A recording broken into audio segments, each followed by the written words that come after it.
Welcome to the Sharp Way Show. So happy to have you this evening. It's a little bit late. I know. I apologize, guys. Friday evening, a few minutes late here, past 7 p.m. on the East Coast. So happy to have you here with me this evening. And I know you were expecting a guest, but couldn't make that happen today. I apologize. Maybe we'll make a guest happen on Monday, but we couldn't make one happen today. However, there is something very interesting I hope that you will still want to speak to me about. And that are the things that's going on today. Right now, I think as we speak, I got a feeling it isn't like Twitter dumping a bunch of stuff right now. Some of you aren't paying attention to me because you're caring about Twitter. Don't care about Twitter yet. Care about me right now. Twitter later. People still talk about these things. I probably shouldn't have mentioned that. But I always do tell you guys what's going on. I wanted to bring that to your attention. What am I talking about today? The number one thing I want to bring up is how many people are angry and for the wrong reason, and happy also for the wrong reason with Griner coming home from Russia. Now, I want to be clear. Should she have come home from Russia? Of course, I'm very happy and glad that she's back. Absolutely, 100%. Very glad. That's what should have happened. I'm glad it did. So there's no however or but there. That is encapsulated in itself. Awesome, great, good for her family, her friends, and for righteousness in general. Nobody, not her or anybody else, should be going to jail or prison for cannabis and or vape or whatever so that's a good thing. Good. That to the side now. That's true and good. Why are people happy and not happy about it?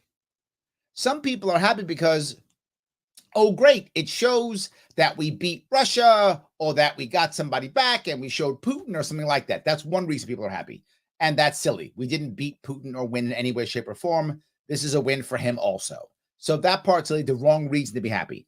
The reason to be happy is what I just said. The second piece is, well, because she's black or because she's a part of the LGBT community. Also relevant. Don't care about that. People shouldn't even bring that up, but they do. I'm at the first reasons why you should be happy. But why do I bring those two up? Because in both cases, the happiness winds up either hurting others or being misplaced. What does that mean? If you're happy because she is black or part of the GSM community, if that's the reason why you're happy, that's terrible, right? That should not be a reason why you're happy. Someone who happens to be part of the GSM community or is different shade in skin color than you doesn't make them good or bad or anything. She's an American and she's out. Good. That's it. And I hate the fact that we brought up race and or GSM, and we have. And that's the second part that we have to understand. What makes me upset about this is we act this is a win for the GSM community or for black people.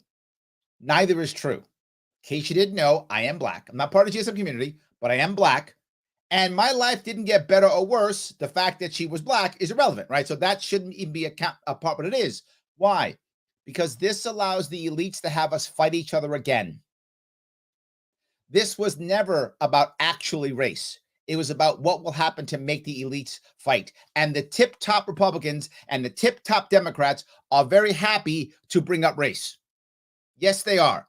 Both of them. You might think, oh, Republicans are mad. Okay, the average Republican may be mad. The average Republican voter may be upset. It's possible, right? The average Democrat may be upset. Possible. But the elites, happy as can be. We can now ignore everything else we're doing because we're going to yell about race. So now, again, distraction. Perfect distraction. Perfect distraction. So that's why they bring up race and or GSM community. Please you know what GSM is. It's gender and sexual minorities. It's a much easier than the alphabet. GSM is an easier phrase to use. So I will often use GSM. So GSM now is a whole better way of making that happen. Now everyone starts to fight. And they are. You see it. We're mad because, they picked her because they left a Marine there. Well, that's true. They left a Marine there. Now, of course, what you're going to hear people say is they left a Marine because he's white. No. They left the Marine because they hate America. No. They left the Marine because we wouldn't be fighting over that. That's the reality. I wish it was because he was white or Marine or something. At least I could grasp that. Like, oh, okay, the guy's just a racist or something. No. He's stuck there because bringing him doesn't allow us to fight and create distraction. This is literally on purpose for distraction. Do you think Biden actually cares about the race of anybody? No, Biden's a party elite. So they don't care about your race. They don't care about you. That's irrelevant to them.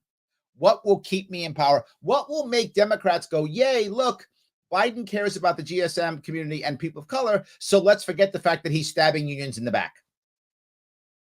Let's ignore the fact he's stabbing unions in the back because, he helps gay and black people. So it's all good. That part is what's going on, right? And Republicans who are failing at everything, now they're going, oh, see, we're standing up for the Marine. See, that's us. We care about the white guys in the Marines. See, we're standing up for them. Okay, are you doing anything? No. It's just distraction. That's all it actually is. Distraction, and it drives me crazy, but people are buying it. You see it everywhere. Distraction. They didn't care about any of that stuff. The reason why, sadly, Whelan can't come home is not because he should come home, because he's not valuable for that. You might go, but Larry, is he valuable at all? Well, here's the option. Either he was a spy or he wasn't. I don't know if he was, right? He is accused of being a spy. That doesn't really mean anything in Russia, right? I mean, they accuse anybody. So maybe he was, maybe he wasn't. Let's assume from that he's not a spy. If that's true, well, then let's get him out of there. He is wrongly imprisoned for 4 years. Oh my God, let's get him out of there. What are we doing? He should be a priority for us, right? If he's not a spy. But also if he is a spy, because if he's a spy, he's an asset we need back, don't we? He might have info. He might know something. Let's get that guy back. Of course. Okay, well, Larry, then why did Putin do it then? Why did Putin care? Here's the reality. Putin wanted the Merchant of Death back. He's wanted it back forever. And there's two reasons why he wanted him back. Some of you may not know this, but here's reason number one. One of them is obvious, one's not so obvious. Here's the obvious reason. Obvious reason number one. He's fighting a war.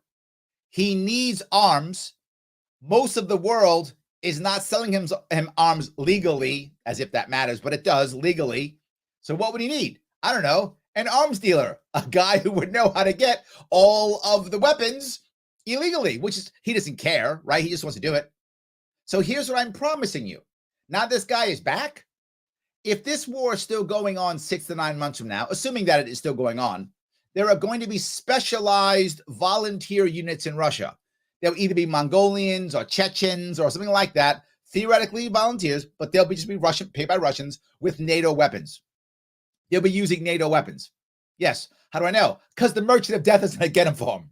Or at least will show them how to get it, and then others will get it using his tactics, his connections, and they'll have NATO weapons there. Because if you haven't noticed this, how many times have you seen American and or NATO weapons in the hands of our enemies? All the time. How does that happen? Through guys like him. Through guys like Victor, Bout or Boot? I don't remember his name. I think it's Victor Boot, I think. But it'll be through Victor. He'll be the guy who'll be getting them all the weapons. So there will be Russian forces on the battlefield who will be volunteers, either Mongolians, Chechens, something like that, who will have NATO weapons, and he will be the one who got them. That's what's going to happen. So he wanted that guy back. Second reason, though, they're both former KGB. They're brothers in arms. People don't know that. Victor was a KGB guy. So is Putin. Putin's not leaving his boy behind. I'm not joking. He's not leaving his boy behind. So he was not going to leave this guy behind. So he wanted to bring his boy back. And all of a sudden he's got, some Marine who isn't really a spy. America doesn't care about him. Whatever. Damn, that didn't work. Let's keep him. Ooh, basketball player, American basketball player who's both black and gay. Bing, bing, bing. I'm getting my boy Victor back now. And that's why Putin would do that. That is the reason why Putin would do that. And he did. That's the entire reason. That's why it's back. Big win for Putin. That's what this swap is. Big win for Putin. A win for Biden, too, because he gets to say and show and blah, blah. A win for Republicans, get fighting. So all the elites win. All of the elites win. Good for all of them. What do we get? Nothing. We fight more amongst ourselves. We get status quo, but it's a news cycle forever. News cycle, news cycle, news cycle everywhere. Fight each other more, and we get nothing. This is what that trade actually was. It was Putin getting a win, Biden getting a win, and that's what happened. And you're going to say, well, they hate white guys, they hate Marines. No, Paul, sadly, he's a tool, as all the rest of these people are for the elites. We all are tools for them, right? To include Paul. We're all tools for them. Paul doesn't have enough value as a tool yet. If Paul has enough value, that's when they'll get him out. That's it. Otherwise, whatevs. If you think Biden or this would be Trump too. Don't act like it wouldn't be Trump too, right? And one more part. Speaking of Trump, the UAE wins because United Arab Emirates, those princes are the ones who did the deal, right? They couldn't talk directly because Putin and Biden evil. We can't talk because we're stupid. We don't do that. We should be talking. Of course we should. So we use the UAE. So now they sound like they're awesome. The UAE is not a great place, but all of a sudden now they're Norway, they're Sweden. See, they're brokering deals. So they win also. All these people win. Nobody else wins. And we just spend more money. And where's the worst part? Eventually you're going to find American weapons or NATO weapons, at least, if not American, probably American, but NATO weapons for sure, into hands of Russians shooting Ukrainians. You'll find that too. This is a part that drives me crazy, but that's what's actually happening. Guys, if you like what I'm saying, and I hope you do, then why aren't you clicking the like button? I'm seeing comments saying you like it. Well, if you like it, then click that like button. What are you doing? Click the like button right now so I can get past all those algorithms and we can move this forward. Please click that like button right now. If you like what I'm saying, I would appreciate it. We have a couple comments real fast. I'm going to go into another piece if I could, but real fast, let me grab a couple. You guys give me some good comments, and I appreciate the comments tremendously. So Jim says, Biden's a hypocrite. Thousands still in prison here for the same charge. This part that you're saying, Jim, right on the money. Right on the money. Oh my God, why the hell are they putting why the hell are they putting her in prison? It's wrong in Russia. Well, what about here? What about here? All of a sudden it's okay? It's okay to keep people in prison here and to punish them here, but not in Russia? Oh, so you know what it is? I get to put you in prison. Those people can't. So literally what Biden said is, how dare you put Americans in jail? You don't get to put Americans in jail. I get to put Americans in jail, not you. These are my peasants to punish. These aren't your peasants. I want my peasants back.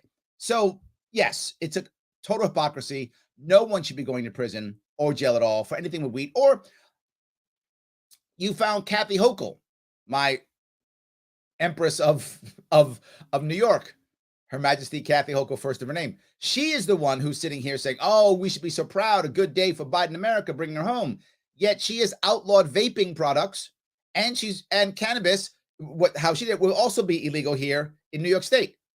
So she'd be arrested here in New York State because you can't have those vaping products in New York State.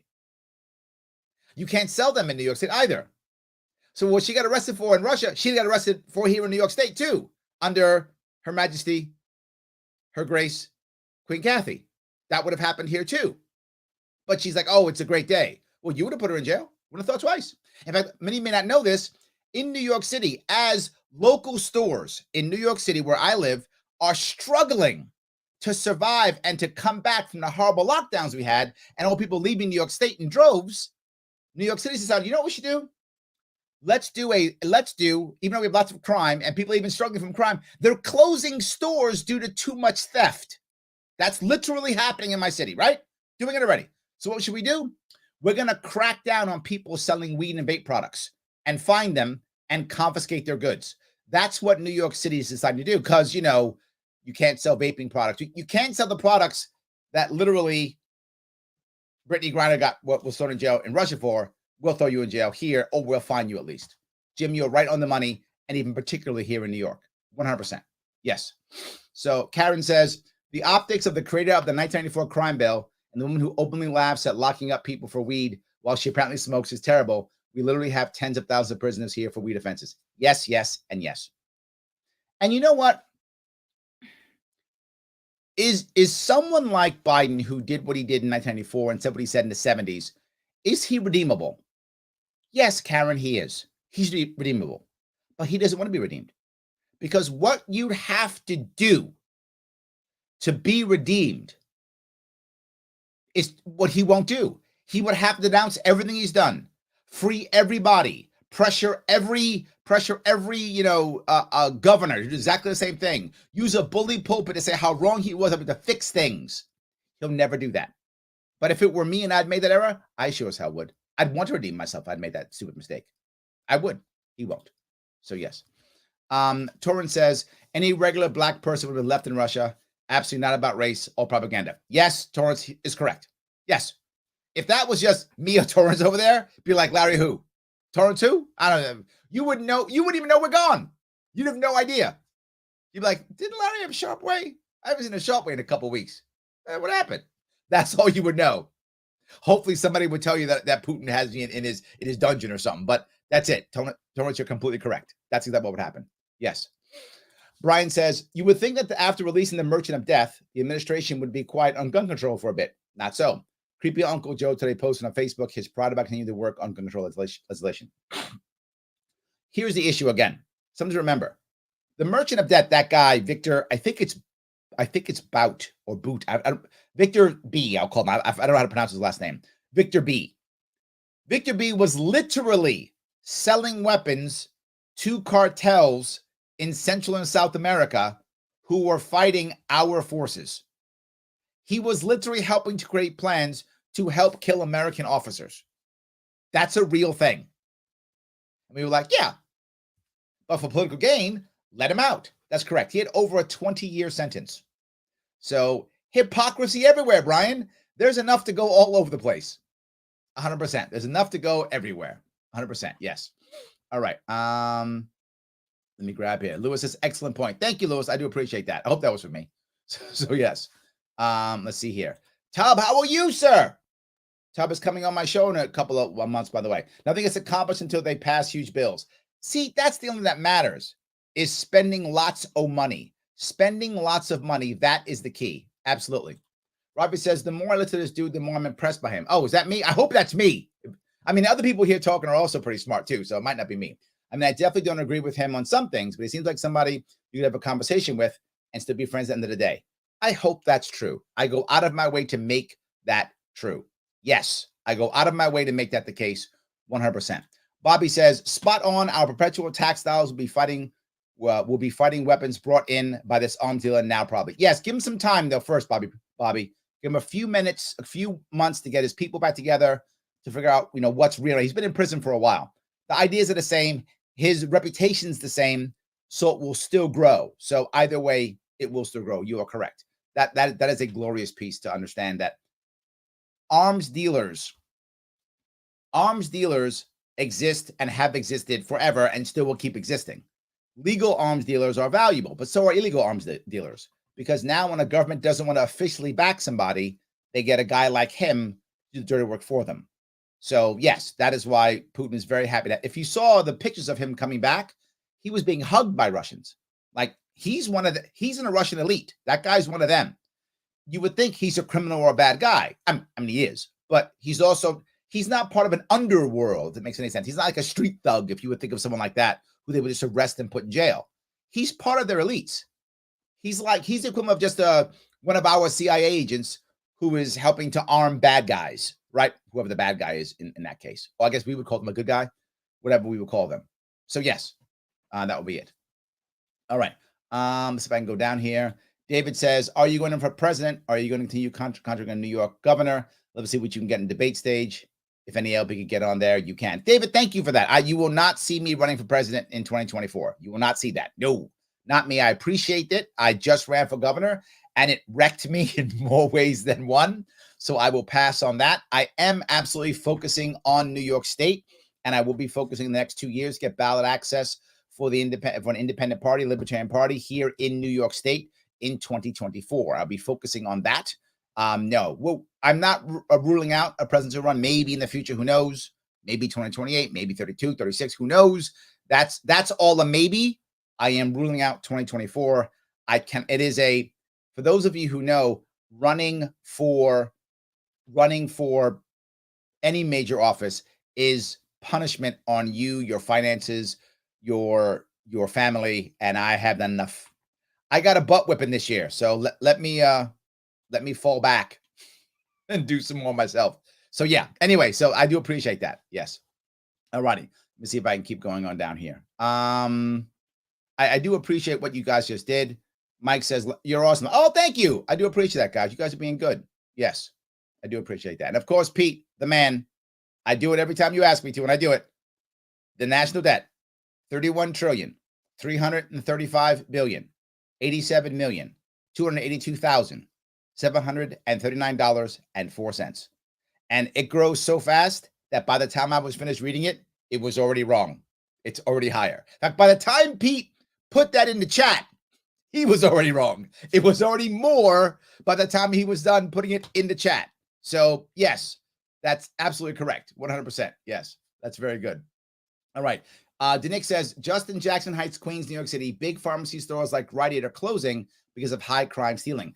I'm not making it up. That's right. That's actually happening. You are finding places close. There's too much crime. They can't defend. They're losing money. They can't make it. They're closing up because of that. So the answer is punish them more. This is New York State, right? This is New York State. Brian goes on and says, Victor B most likely knows where the 61% of the 3.5 trillion missing DOD assets are, and will be selling them soon. Brian, that is brilliant. That if there's anybody who could take the vast majority of our weapons in Afghanistan and in Iraq, if there's any left, I don't know how many are left in Iraq, but I'm sure there's some, and whatever's left in Afghanistan, it's Victor, right? He would know who to talk to, where to go get it, how to get it out cheap, and how to sell it. Of course he would. Thank you, Brian. You're going to find all the stuff we left over there. It's going to be in Ukraine, in the hands of some mercenaries. I wouldn't doubt if Afghani mercenaries don't fight in there. I mean, think about this. Some of you may not know this, right? Once you're done many years of warfare, you have a bunch of men who are now a little bit older, some young, but a little bit older, who all they've known their life is war. So now it's peacetime. What do? They don't know what to do with themselves. I'm not joking when I say this. This literally was the boon of the French Foreign Legion. For those of you who know about the French Foreign Legion, there's no French people in it. I'm not joking. You have to be a foreign national to be a member of the French Foreign Legion.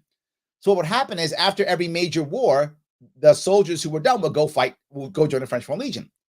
After World War II, the French Foreign Legion was filled with Germans. If you think I'm making it up, you can do it yourself. The French Foreign Legion after World War II was filled with Germans. Many of them were SS or Nazi fighters who couldn't stay in Germany anymore. So they packed up, went to the French Foreign Legion, and the French Foreign Legion took them, sent them off to Algeria, Tunisia, fight in Vietnam, sent them all over the place. In fact, there are songs today in the French Foreign Legion, marching songs, that are still done in German. There were so many Germans in the French Foreign Legion after that some of the marching songs to this day are still in German. Yes, it's the French Foreign Legion. That's how many joined. They're like, we're out. We've been fighting for so long. We're just going to go start a new life and be in the French Foreign Legion. Not just that.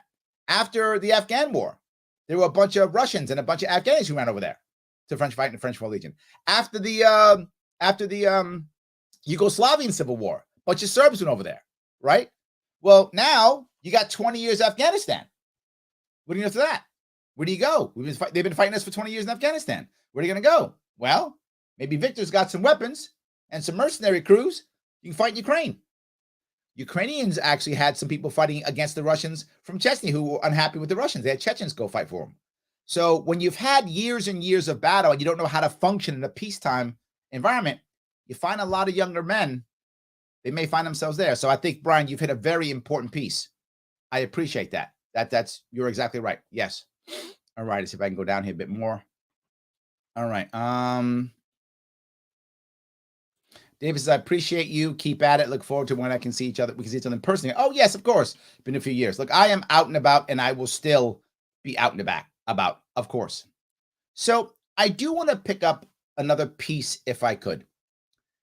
And I want to talk a little bit, if I could, about the unions and the problem with the massive possible strike unions. And the New York Times is striking, and the rail workers are striking. And a lot of people think that libertarians are against unions. Many of us, to be forward, are against public sector unions. That's true. Many of us are. But the idea of a union is not a bad thing, right? The idea of a union is your freedom of speech and freedom of association together deciding to bargain for the value of your labor in the market. That's not a bad thing. The problem is the way it is often done and dealt with here in America, particularly in America.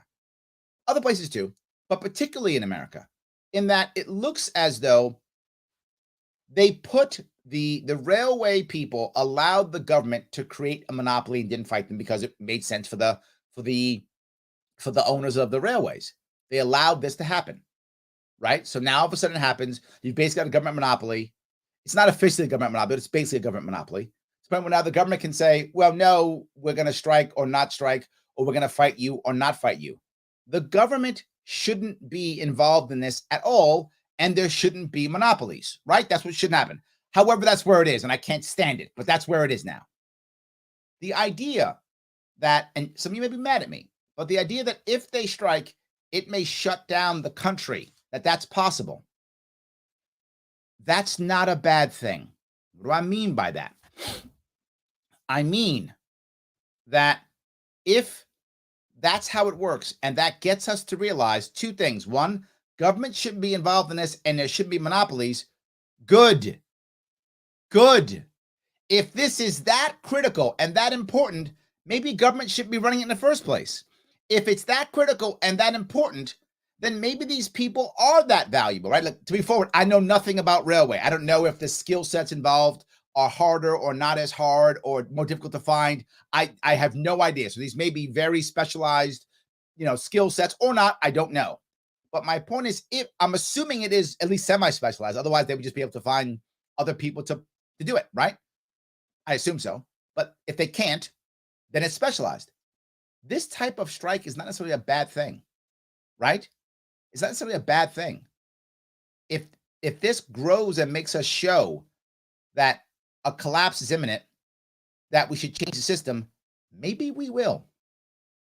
And that's not a bad thing. But I go one step further. Clearly, I'm not a Democrat.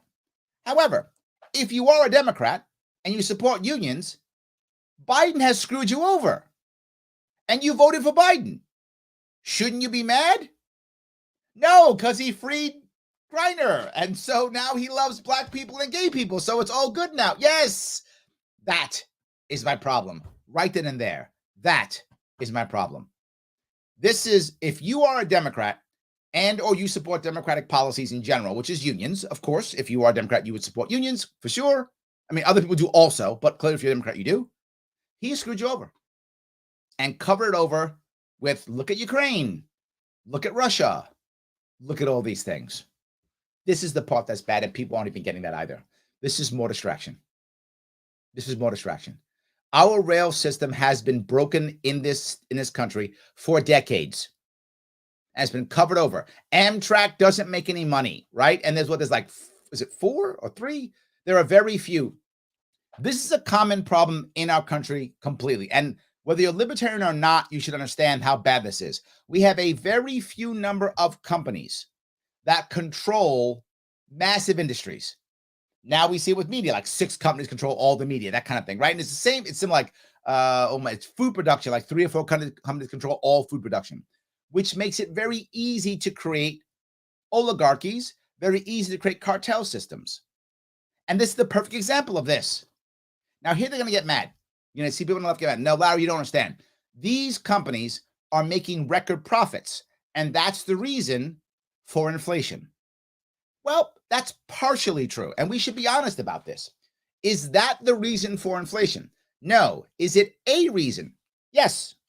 There's no doubt that large organizations in a cartel system have decided, hey, if we all get together and raise prices, no one will know. We'll just say it's inflation. That's true. That is happening and did happen, right? So why was there huge inflation? 2 reasons why there was huge inflation. 2, and no one's even say this. Number 1, lockdowns. Number 1 was lockdowns. Number 2, war in Ukraine, Russia. What government spearheaded both of those 2 things happening? Oh, right, United States. Let's be clear. COVID probably started somewhere in China. Russia started the war. So those 2 governments started those things specifically. But who facilitated the lockdowns and continuation of the war? We did. Our government did. I shouldn't say we. It wasn't me and you, Torrance. We didn't do it. But the government did, without question. They did. That's the massive reason for inflation in the first place. So now companies see this and go, wait a minute. We took a hit. Many of the companies did, not all. We took a hit during the lockdowns. So why don't we make up for it and start throwing on some extra pricing here to raise the prices? And no one will notice. And that's the additional part. Inflation will still exist because of the stupidity of our government in making things worse no matter what. In addition to that, they jumped on board, giving them the opportunity to do so. But one more point. The government is supposed to be blocking, being antitrust and blocking you with antitrust laws. But they let everybody buy everybody up. The largest search engine in America is Google. The second largest search engine is YouTube, owned by Google. And we're okay with that. That's the kind of thing we've been allowing to happen. This is all government run, all government problems we've created and made everything worse. And now, because as the government has coddled these large industries and then they raise prices, we as a society go, see, it's all because of greedy corporations. Yes, not only. And the situation is set up for them to do so, well, government intervention.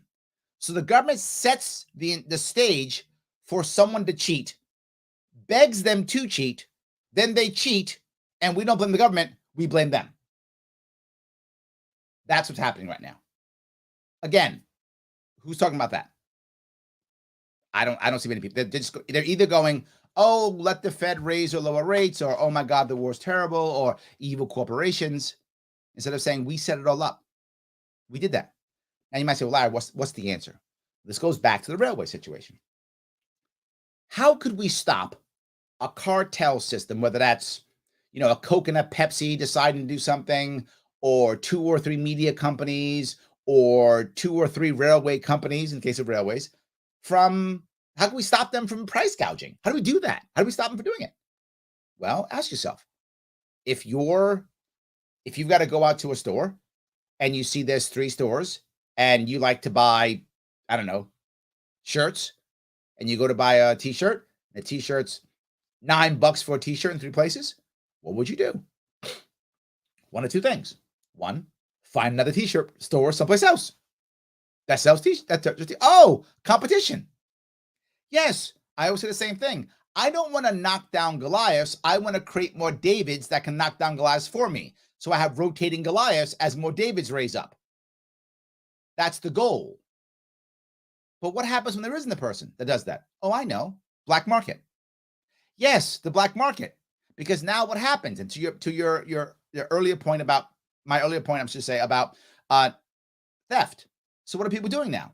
Well, they're going into a store and stealing all the t-shirts, the white tees, taking them out in the street and selling them for $2 a piece.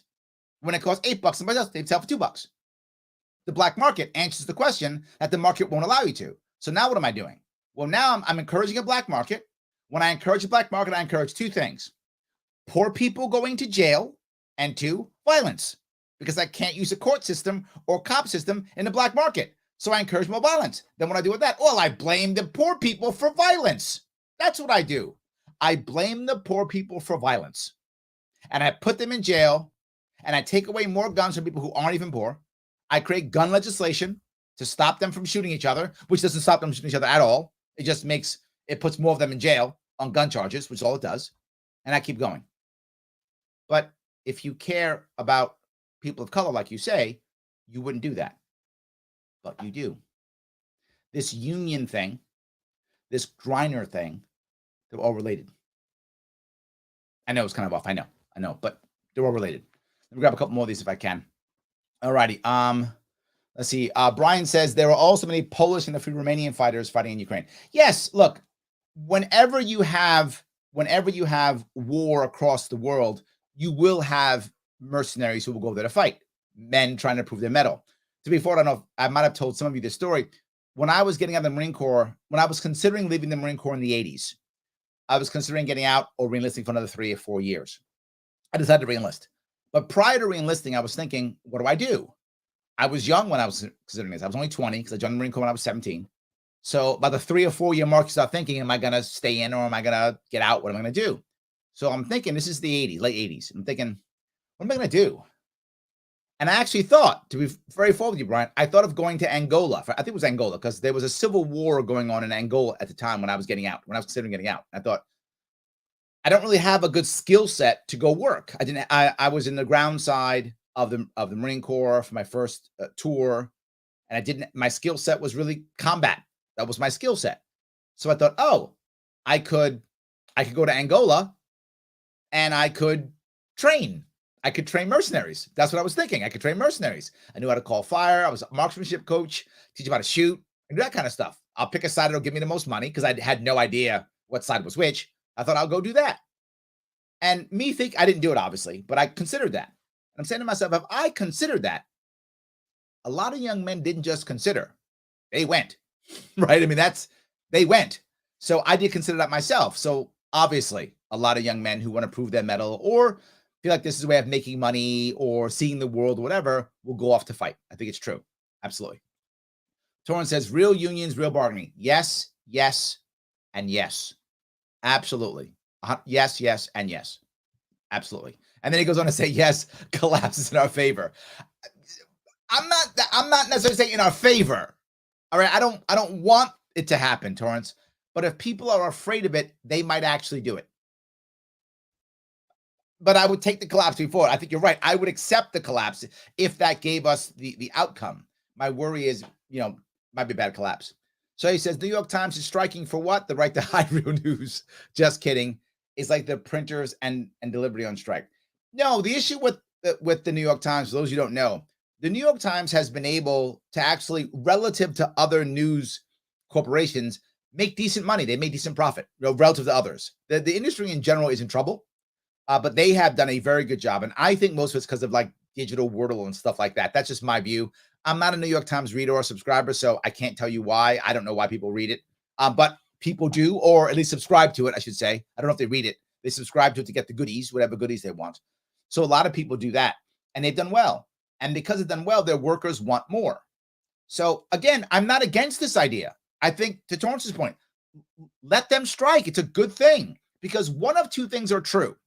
Either the people working in the New York Times are important and valuable and their labor is critical and they have to have it, in which case they won't be easy to replace. And the Times will have to either go under or pay a high price or give them what they want. I'm okay with that. Or they're not as important as they think they are. And the Times is like, bye, see you later. I don't know which of those is true. To be forward, again, this is an issue I don't know. So maybe their skill sets are very valuable and maybe they're not. But this is one of those the market can decide. And I'm kind of on side with that. I agree with that completely. So yes. Jean says, my mom worked for P&LE Railroad.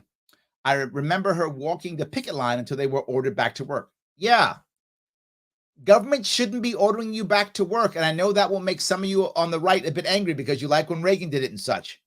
Government should not be ordering you back to work. If what you do is that important, if what your mom did was that important, and I hope it was, then she should have gotten what she deserved, right? Either she was a valuable worker or she wasn't. My assumption is they ordered her back. She probably was a valuable worker.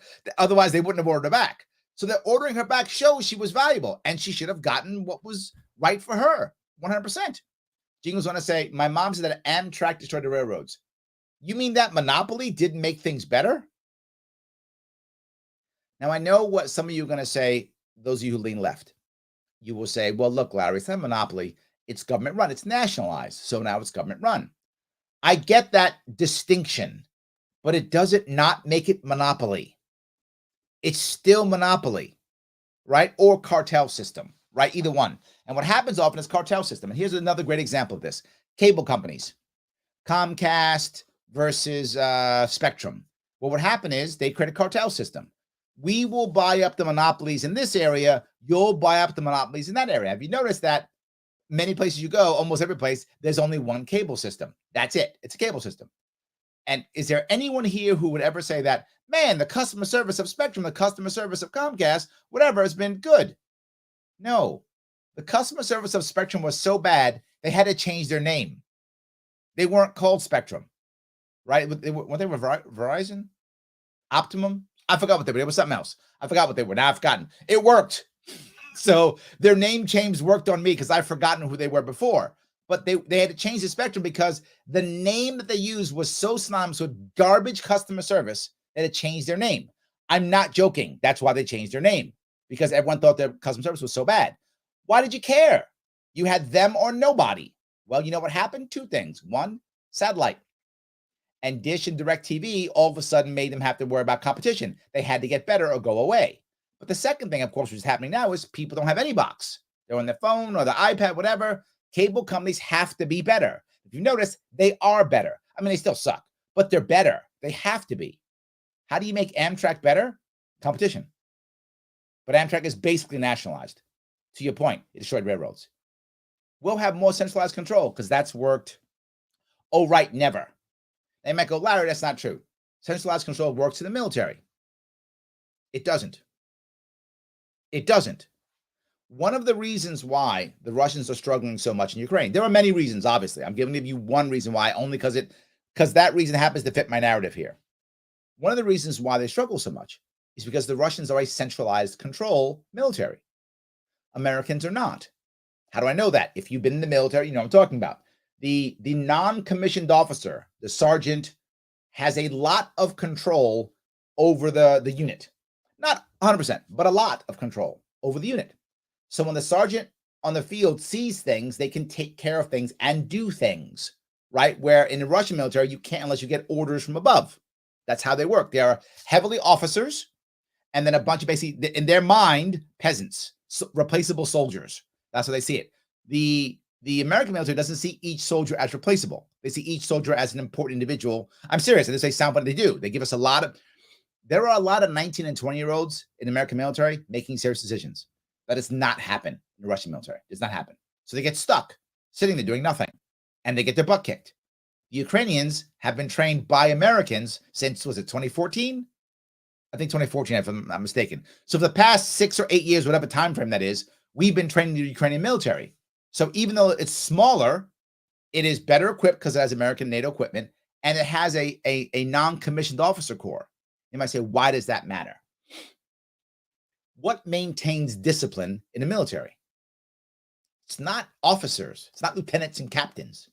It's sergeants. That's who deals with that. That's who maintains discipline in the military, right? That's who does it. It's not officers. It's sergeants. So if you don't have a good sergeant corps, you have no good military. One of the reasons why the Russians are so cruel, again, one, is because they lack officers. How do they lack officers? We've been killing them. I'm not making this up either. We've been going out of our way to target officers. Why? Because we know that when there are no officers, the Russian military collapses. So we don't have to blow up all the troops. Kill the officers, and we've been doing with our drone strikes and killing the officers, and the troops can't function. Now, for those of you who don't know, in the United States Marine Corps, if you are a corporal or above in your dress blues, you get a red stripe that goes down your dress blues. Where's that from? Some of you may know. For those who don't know, is the Battle of Chapultepec, which was in Mexico, the halls of Montezuma. You may remember that from the Marines hymn. And most of the officers were all killed in battle. So what happened? Well, if this was Russia, the men would have run away. Marines didn't. The non-commissioned officers took charge and still captured the city. That was the goal. They captured it even without the officer corps. The sergeants knew what the battle plan was. They knew what to do. They took charge and captured. And from that, they got the blood stripe. That's where the tradition comes from. That's the blood stripe. That's American tradition. It's been there for decades. They don't have that. Centralized control doesn't work. Even in the military, when you think of centralized control, it does not work. It's better when you are on the ground and you know what's going on. Sorry, I had to go to, you put me in a road, Gene. I'm sorry. It's your fault, Gene, not mine. Yes. I love that. That libertarian lady says, what do you think of Sinema changing her party affiliation from Democrat to independent? Don't you think it's kind of funny that she does that right after Herschel Walker loses in Georgia? Kind of funny, right? So all of a sudden, when she's not that important, she's like, oh, I'm not important anymore? Well, I'm independent. That'll teach you. So two things. One, I think because of that, the timing is perfect to show that I'm still important. You still have to woo me or I'll go hang out with Republicans. But number two, in Arizona, There is a massive push towards independent people on the ballot not independent people, independent voters. There is a massive push towards it. In fact, if I'm not mistaken, just like in New York now, independents are the second largest parties. Democrats first, then independents, then Republicans. I think it's the opposite in Arizona. It's Republicans first, if that's right, then independents, then Democrats. So you're actually more popular being an independent, if I remember right. So that's what she's trying to do. She's trying to do that.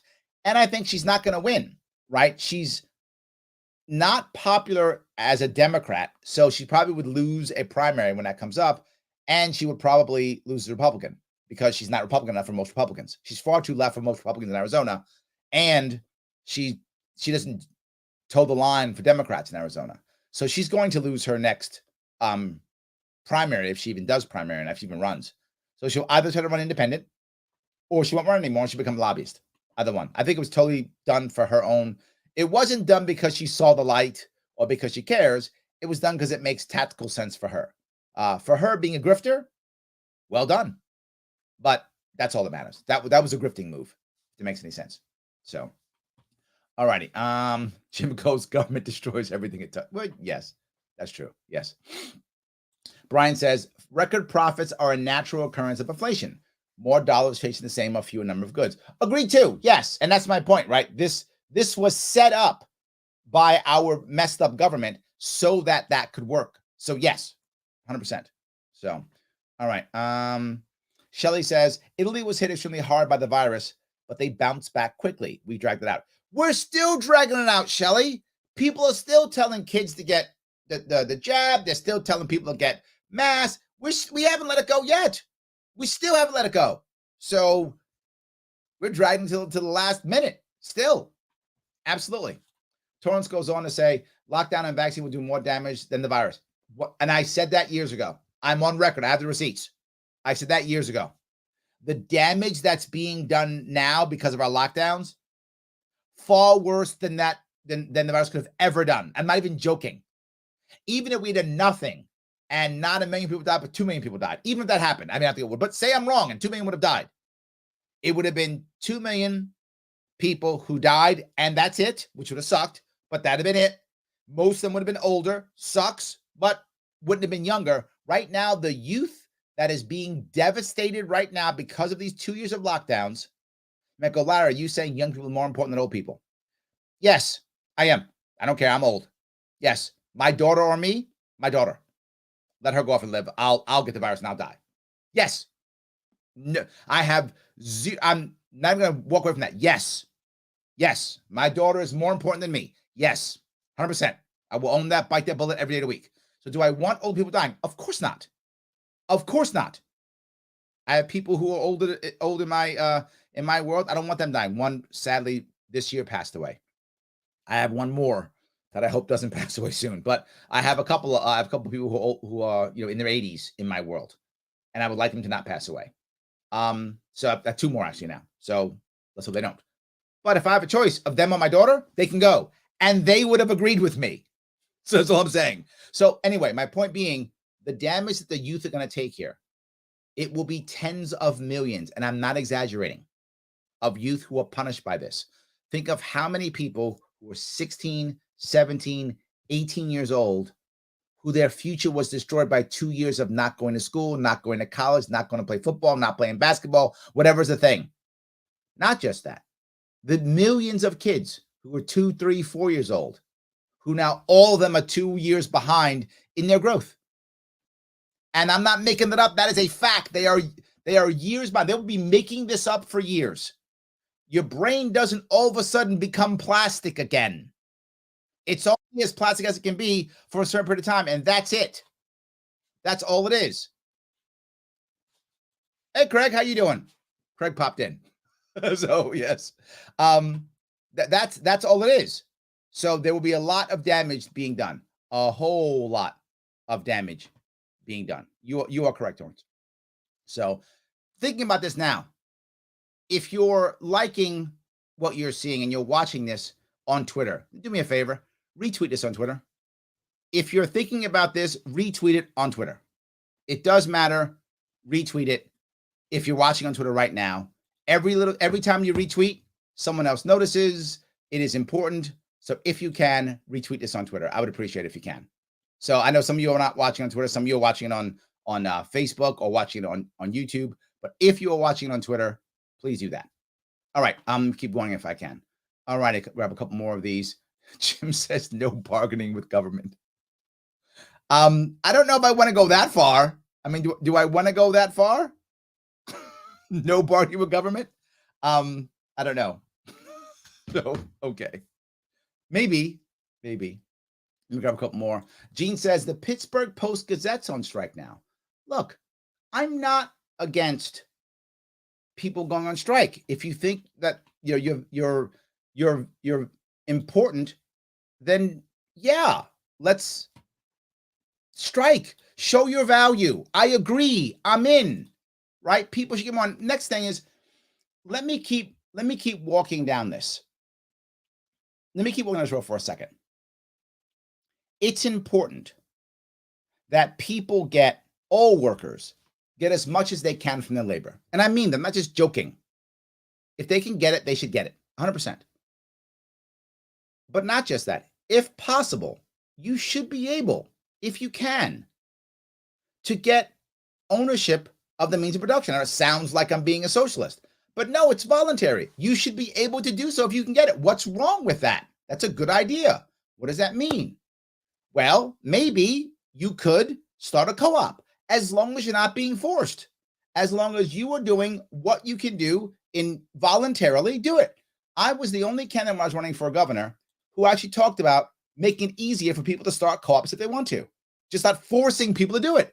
But if you like that they have a co-op, do it. Why can't you make it easier that if someone wants to sell their company, that they can't instead sell it to their workers if they want to? Make it easy to happen. Give them a tax break if they do so, right? You can do all of these things. It's totally okay. I'm not against people I'm not against people at all having, owning the means of production. I think it's a wonderful thing, as long as government doesn't force it and that you have a choice of doing it in the way you think is appropriate.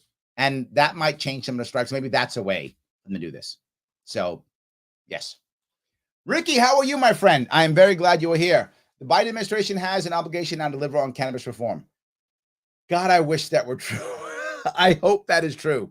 I would go one step further. Not just cannabis reform, but prison reform. Prison reform too. All those things. Prison reform too. So yes. So, any case. All right. So I think you're totally right.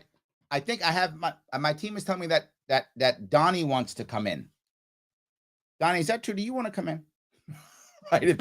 I guess if Donnie wants to come in, she can come in. It's fine. She can come if she wants to. It's fine. The show hasn't really been about her at all. So I apologize for some of you. We're going a little bit long. But anyway, I hope we won't be here as long. We won't be here that long, I don't think, but we'll see. Let me see if I can. Hold on one second. Let me see if I can send this out. If I can, give me 2 seconds. Give me 2 seconds. And that should do it. Good. All right. So yes. Jim says the Russian grunts don't know the unit's missions. That's the problem. That's the problem. You hit it perfectly. They have no idea. So as soon as the officer is killed, they fall apart. But there's something else. And this is going to sound crazy. Some of you may have seen the movie The Patriot. It was a movie with Mel Gibson in it. Remember that movie? Some of you may remember that. Obviously, it was a fictional movie, right? However, it was based on real people, right? It was based on real people. So with it being based on real people, the guy who was the bad guy who was hurting people and being like almost like a terrorist, that guy, his excuse that he used, if you remember, the excuse he used was the Americans were targeting British officers. If you remember, if you saw that movie. Again, that was a fictional movie, but based on an actual person who used that as an excuse to be cruel and mean. Well, the Russians have done the same because we have targeted their officer corps. Their other officers are angry and mad at us. So when the Russian troops go nuts and start doing horrible things, and they are doing horrible things, the Russian officers go, I don't care. Let them. They're purposely killing us. Let them all die. They just don't care. So the Russian officers are either letting the troops do horrible things or encouraging them or both. they're not stopping them, that's for sure. So they're just like, well, good. You want to shoot officers? That's their excuse. Am I excusing it? Of course not. I'm not excusing it. That's not my issue. I'm explaining it. When you have an army like that and you punish the officer corps like that, there's no discipline for the troops. And the officer corps are so angry because they feel like they're being targeted personally, because they are. They let the troops become nasty and horrible and do horrible things and pillage and rape and kill, or they even encourage it. And that's what you're seeing right now in Ukraine. Now, don't get me wrong. I get why we're doing it. We're doing it because we want to win and we get rid of the officers and we win. But there are repercussions that are happening for the Ukrainians because of that. That's also happening. So, yes. Dan says, hey, keep going. I love to talk about the NCO Corps. That dispels a lot of incorrect notions about our military. Even the military was founded on a decentralized mindset. Yes, yes, and yes. I'll even go one step further. A lot of our military, for those of you who don't know, is based upon the Prussian model, the Prussian general staff. We had a guy in a Prussian officer, if I get his name right, I think it's von Steuben, if I think I'm right. He was heavily in our marching and also in artillery during the revolution. Is it von Steuben? I think that's correct. I'm sure you guys will correct me, but I think that's who it was. He was a Prussian. I think he was actually gay also. If I'm not mistaken. He was a gay Prussian officer who came to help us out in America. And he actually helped us to create this. And we think that the Prussian model is an aggressive top-down model. It isn't. It is a model that says, okay, you're in the field and you see the hill and you decide you can't take the hill, don't take the hill. That's what it's all about. So yes, the Prussian model is not a top-down model. It is a on-the-field model.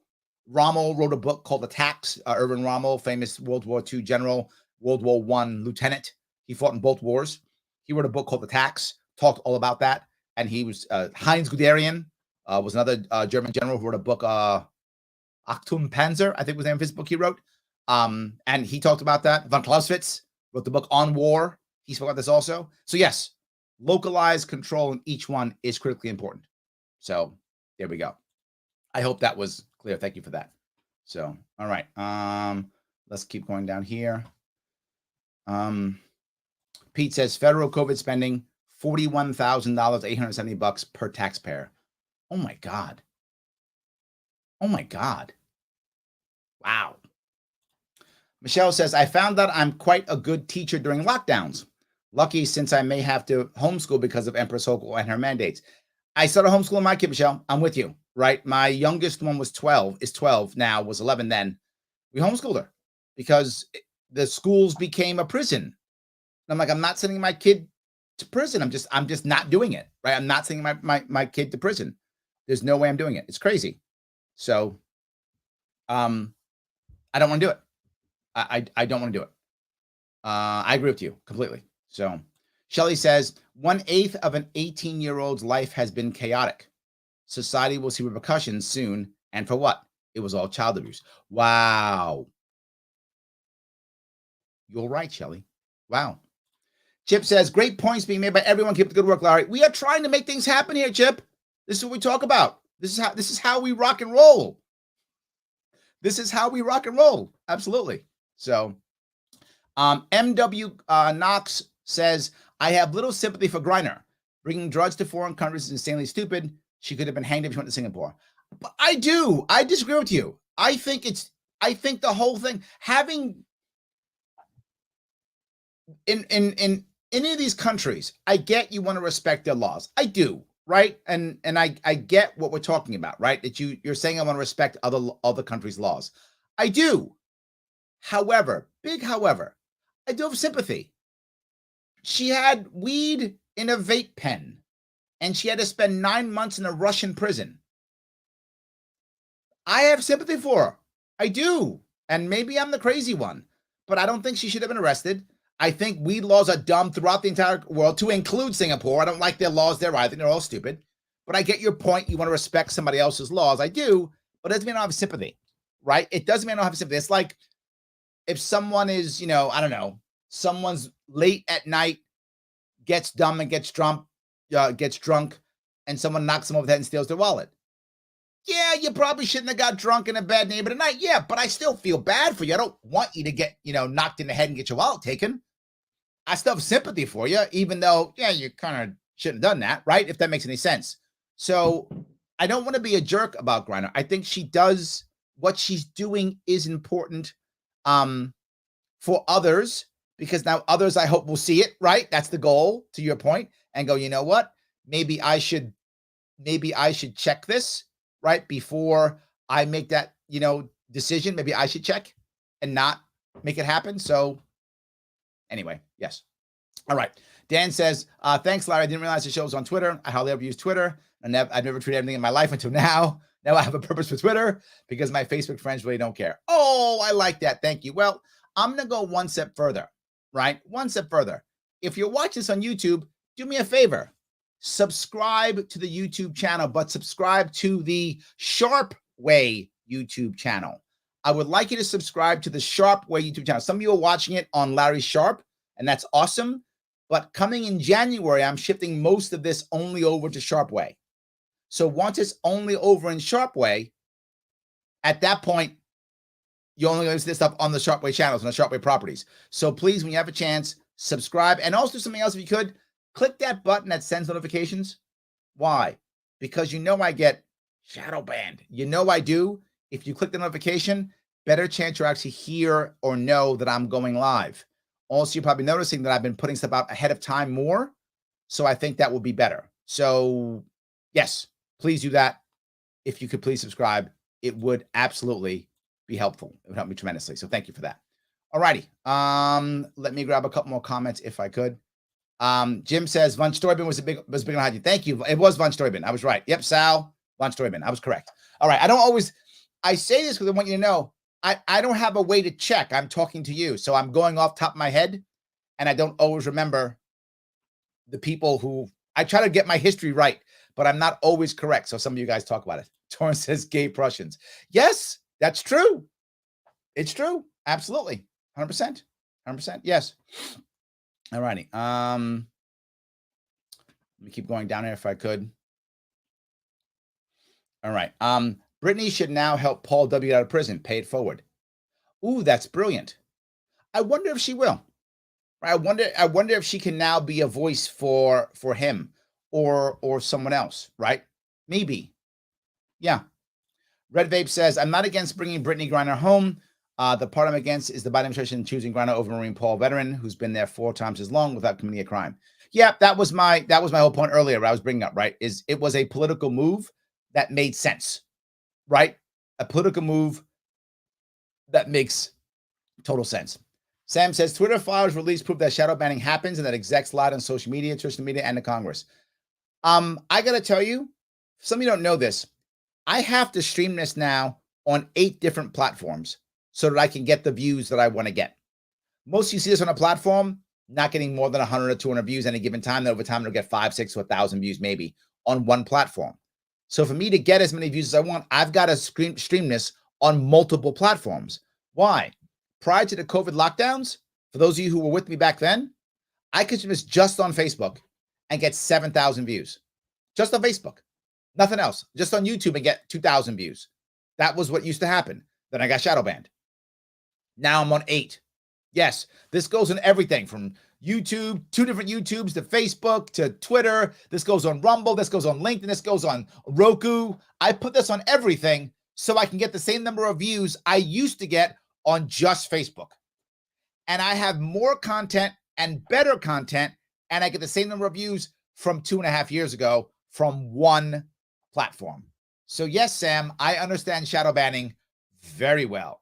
Oh my God, do I understand shadow banning. This happened to me directly. So yes, and yes, I appreciate that. Guys, the last thing I want to talk to you about real fast is, if you don't mind, help me out. Help me out by going to theadvocates.org and take the National Security and Foreign Policy Survey. If you go there, what you will find, and I will show you right now, if you head over to the Advocates, you will find in the Advocates, well, I'm going to put it right now so we actually have it, so you can see it. If you go to the Advocates, you will find there it is. Click over here and you want tests and surveys, single issue survey. There it is right there, single issue survey. Check it out right there. Head on down and you see National Security and Foreign Policy Survey, Government Debt, Money and Monetary Policy Survey, Identity Politics and Political Correct Survey, Censorship and Free Speech Survey, Election Integrity Survey, Pandemic Survey, Police Accountability Survey, Protest and Civil Disobedience Survey. Take one of them. I don't care which one. Take all of them if you want to. Take one of them and share your results. Why? Because people will start talking about it, because it's just a survey. There's no right and there's no wrong. But you'll also see where other people have taken it, where they stand, right? Where they stand. The advantage of the advocates is they can see what people are putting together. Okay, good. This is what's happening. Here's what people think. It does matter that a sponsor to my show, if you like what I'm doing, support my sponsor, right? Head over to theadvocates.org, take the National Security and Foreign Policy Survey or any survey that motivates you. They take a little bit of time. This is not the world's smallest political quiz. The world's smallest political quiz is like 2 minutes. These are probably 5 or 6 or maybe 7 minutes to take. So it's a little bit longer, but once you take it and then share the results. That's the piece. Share the results and you will see other people talking about it too. They will also be doing it. And now all of a sudden we're having a bunch of conversations. Kathy says, I did one of those yesterday and had one progressive, one conservative. Everything else was libertarian. Go figure. Yeah, it happens all the time. Absolutely. I love it. So he says, great new quizzes. I'm going to take them all. Oh, thank you. Yes, please do that. That would be awesome. Logic Rex says, oh, I'm definitely taking the Police Academy one. Well, yes, please. Love that. If you can, that'd be awesome. Every little bit that you do counts, helps me out. Guys, I want to say thank you so much for giving me a little bit of your evening. I appreciate all the good stuff we talked about. I will probably not be on tomorrow. I might be on Sunday. I will surely be on Monday. We have a whole slew of people next week. Every single day, at least one guest, sometimes 2 a day, but we will be here again. I will see you all very soon.